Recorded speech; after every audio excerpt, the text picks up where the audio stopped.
I'm Lucas Barbier. Holy shit. With my father Jacques, we've been traveling the world and capturing pictures of wildlife for over 5 years now.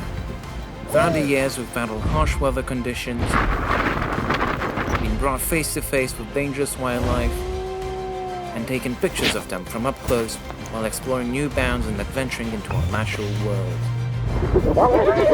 We're bringing you with us to discover the magnificent landscapes and fabulous nature of our planet.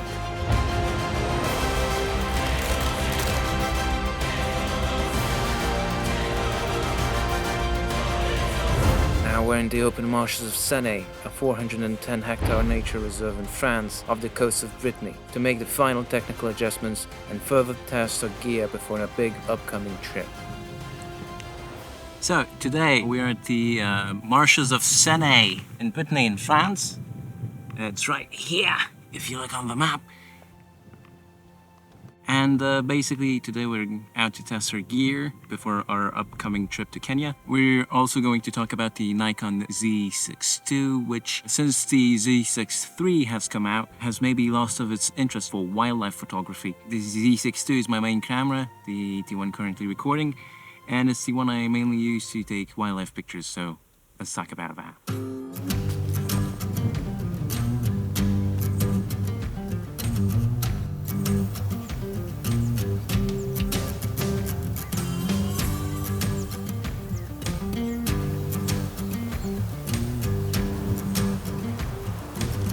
So ironically, as I said in the intro, I'm using the Z6 II to film this video. It missed the focus, which is a common occurrence. So basically, to wrap it up quickly, I've been using the Z6 II for what, like 4 years now. It came out in 2019, and ever since the Z6 III and the Z8 have come out, I've been wondering if I should upgrade or if time has come. Since November, I've had a brand new Z6 II, and the question is, does it still hold up in 2024 for wildlife photography and other work?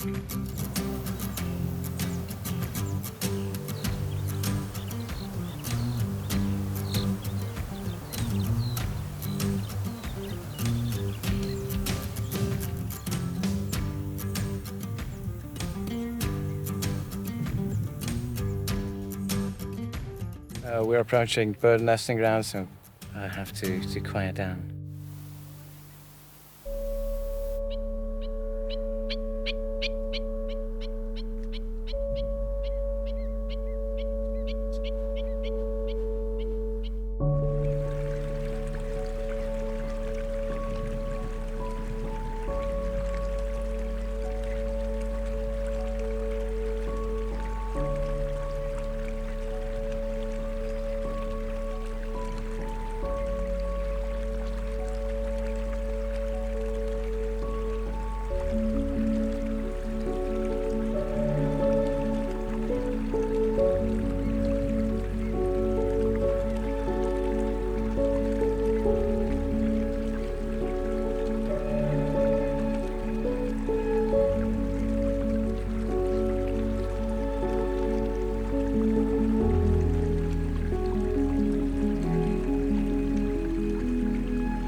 Alright, so let's cut to the chase.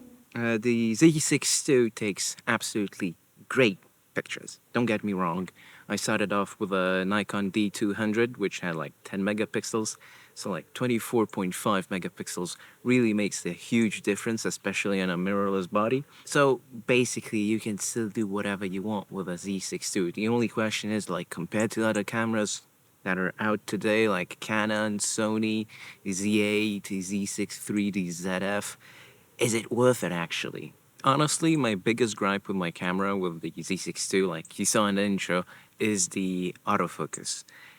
It really has trouble with autofocus. Considering I don't only use my camera for wildlife photography, for journalism, street photography, it really doesn't help that the autofocus does not like stick to the eye, focuses on the background and does nonsense.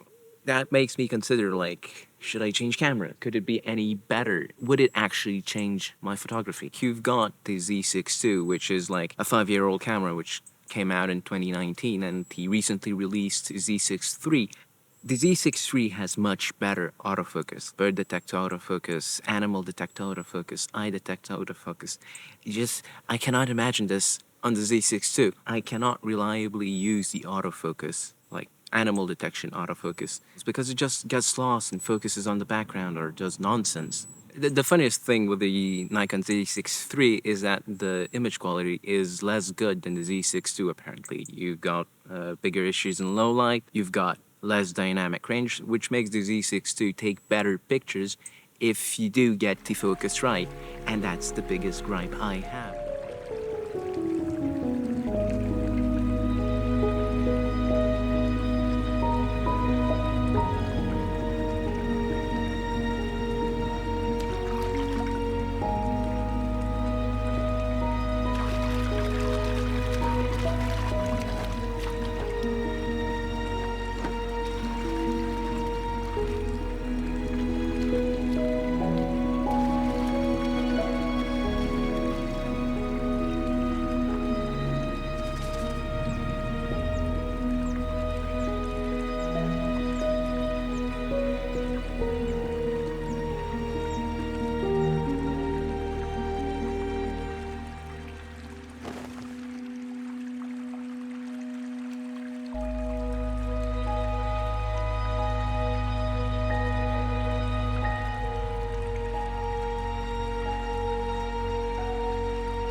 And you might say, like, who needs autofocus when you're taking wildlife pictures?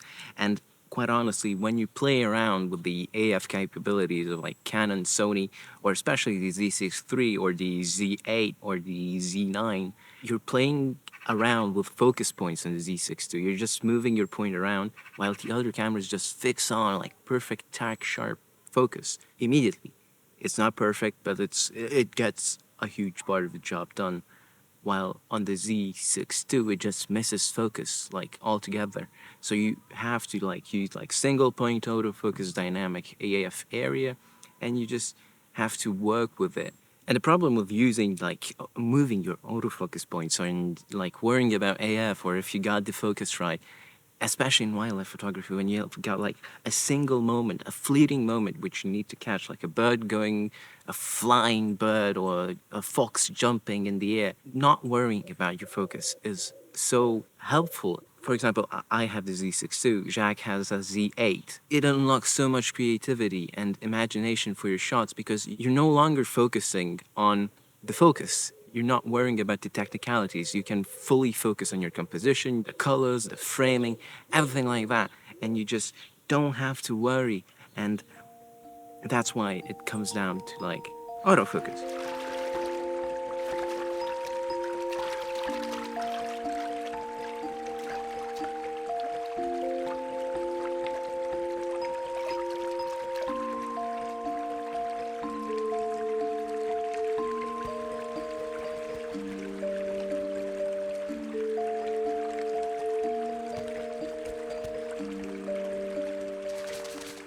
Considering I also do like video on the Z6 II, the video capabilities are starting to get quite dated. Even though it does like very good 4K 24 frames per second, it really lacks like better quality options. Like it only shoots 8-bit footage, while the Z6 III or Z8 can film in 10-bit 4K slow motion. And just sometimes you're like, okay, I prefer having analog or raw video for like projects that really matter. But you can't because it's the Z6 II and you just have 8-bit video.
So more or less it comes down to the autofocus, but also the price. The Z6 II is currently in Europe, it's about like few thousand euros, while the Z6 III, 3,000, the Z8 is at like 4,000 euros, like above 4,000, and the Zf is at like 2,300, which is not such a big gap from the Z6 II in terms of prices, but it's still a large investment. The price absolutely cannot be ignored when you're doing photography because gear matters a lot. And that's why I'm making this video, because we often see gear talk, like people say that gear does not matter or that gear matters. But quite frankly, gear matters, especially in wildlife photography. But it's also a huge part of it. And when you see prices for photo gear, like cameras, lenses, and things, you just wonder, like, do I put my money into gear or do I put it towards experiences? Do I save up for trips or do I save up for gear? It's a very interesting problematic, and you just have to wonder when you're up to make a decision. Do I choose the Z6 II? Do I choose a newer camera? Should I buy one in 2024? And quite honestly, the Z6 II is still a very, very powerful camera. And the most important part, before even buying new gear, is to learn the ins and outs of your own camera. You can do so much with the existing gear you possess once you start knowing how to use it like blindfolded or your eyes closed, like using it in the dark, knowing every single setting. At that moment, you become unstoppable. We shouldn't forget that 10 years ago, we were using DSLRs to do wildlife photography where we didn't even see our settings live on the screen, even used film cameras in the 90s to do wildlife photography. So at this point, it really shows that we used to work with low megapixel cameras with absolutely no low light capabilities, no AF, and we still used to manage those things properly. And we were able to make absolutely stunning shots. The only thing with newer gear is that it lets us be more comfortable with our gear and not worry about the technicalities and really focus on our creativity and being creative with how we compose our shots, how we do everything in that regard. It's really a question of comfort. Are you ready to put in 1,000 euros more, 2,000 euros more, just to not worry about getting your hands dirty and playing with focus points? Like sometimes I'm bummed out because I missed a shot. It really absolutely depends on what you're doing and what kind of wildlife photography. You absolutely do not need the newest gear, the newest AF capabilities to take great shots. It all depends on what you're ready to put in. And then you can always compensate with hours and hours and hours of practice. You might not get all of your shots, but it's going to take you a long way and it's going to help you immensely to get great shots.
And since the Z6 III recently released, the upcoming price drops might be very interesting. The Z6 II is still a very capable camera.